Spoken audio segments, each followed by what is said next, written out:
Walang selective justice sa administrasyon ni Pangulong Marcos Jr. Ito ang tiniyak ng Malacanang kasabay ng patuloy na pag-usig sa mga sangkot sa flood control scam. Ang detalye sa report ni Clazel Pardilla. Hindi humihinto ang administrasyon ni Pangulong Ferdinand R. Marcos Jr. sa paghabol sa mga nasa likod ng maanumalyang flood control projects. Giit yan ng Malacanang sa harap ng batikos na wala umanong napanagot sa mga guni-guni at binalahurang proyekto kontra baha.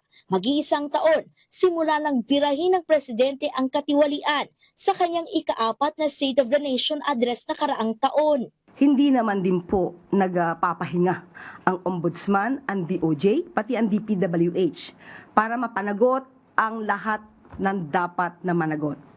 Meron na po naman nasampahan na kaso. Meron na pong dalawa na sasabihin natin na dating senador, kasalukuyang senador, na ngayon po ay nililitis. Naaresto na ang mag-asawang contractor na sina Curly at Sara Diskaya na sangkot umano sa flood control scam.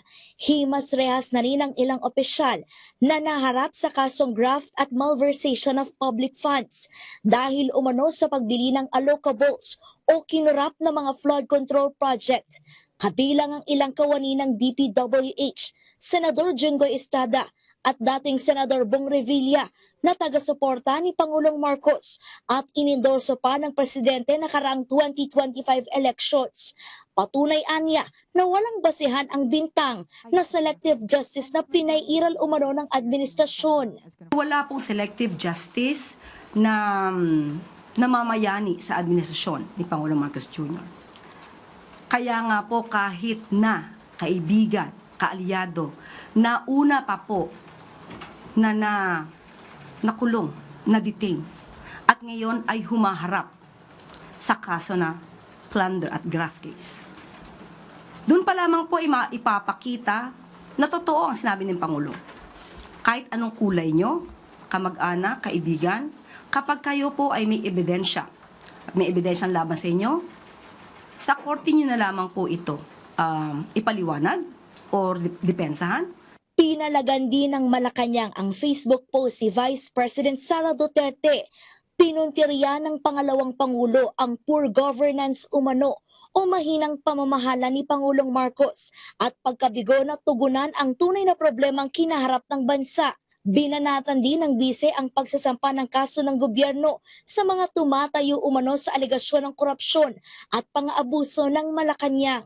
Hindi maaaring magturo basta ang Vice Presidente. Dahil ngayon lang po nagpaimbestiga ng ganito ang Pangulong Marcos Jr.